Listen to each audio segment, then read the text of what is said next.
One thing seems very clear, and that is that cryptocurrency appears to be gaining more and more momentum. For example, El Salvador recently announced residents there can pay their taxes with Bitcoin.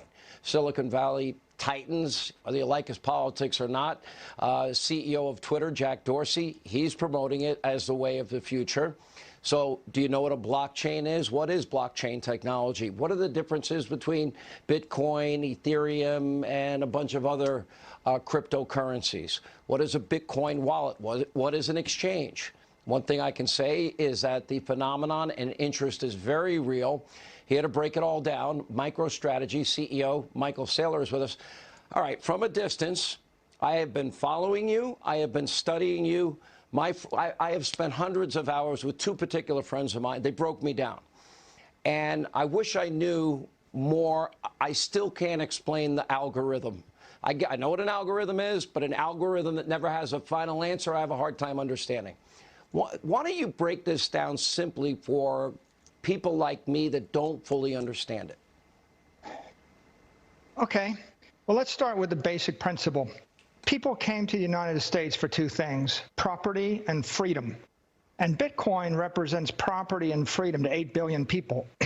Satoshi created a computer program that would run in a distributed fashion on computers all around the earth.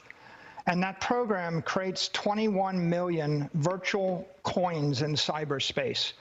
The way it works is he created perfect digital gold on an open monetary network. And so that means if you wanted to save $1,000 and you wanted to have it beyond the reach of a company, a CEO, a government, a bank, and you wanted to have personal custody of it, you could have that with Bitcoin. Bitcoin is a technical solution to give 8 billion people property rights.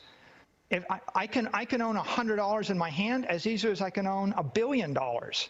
And we've never had that in the history of the human race. So what does it mean to El Salvador? Well, at El Salvador, you have a bunch of people that don't have a bank, and they don't have assets, and they don't have access to Wall Street. So when their relatives remit money back to El Salvador, they lose 10% of their money through money transfer agents. Once they get the money, they lose 10 to 20% of its value a year because they're storing it in a currency, not in an asset. The exciting thing about Bitcoin is Bitcoin lets you save your money in an asset that goes up in value, and it lets you move that asset at the speed of light all around the planet. And what the president of El Salvador realized is, using the Bitcoin network, they could cut $1 billion of cost in remittances every year to their people. They could put themselves on the world's first digital monetary network. And instead of their people losing 10 to 20% of their value a year and 10% when they move it, they're going to actually make money, and they're going to be able to move that value around for free. Michael, let me ask you this. I mean, because you talk a lot about the history of sound money and other cryptocurrencies, but you really think it's Bitcoin. You think Bitcoin is the breakout for a reason. Why over, say, Ethereum or any other one? Bitcoin is the dominant crypto asset network. It's the oldest, it's the strongest, it's the most secure, and it was engineered to do one thing well, which is to keep track of 21 million virtual coins in cyberspace. The other cryptos are applications, and application networks are focused upon functionality or performance. Bitcoin is optimized for durability, integrity, security. If I want to store $1 billion for 1,000 years, I don't want a lot of bells and whistles on it. I just want to know it's secure and nobody's going to change it. So why Bitcoin? Because Satoshi started with a model of gold, and then he got rid of all the defects of gold.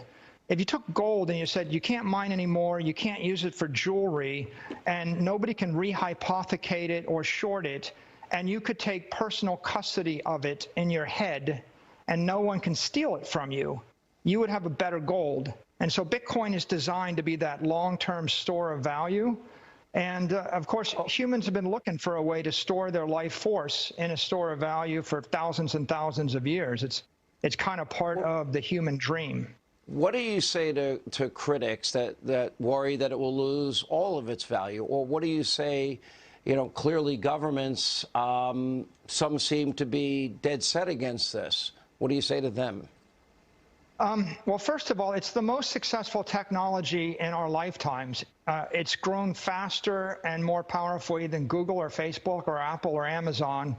And it's a network and an asset that's held by about 150 million people, and we're adding 2 million people a week.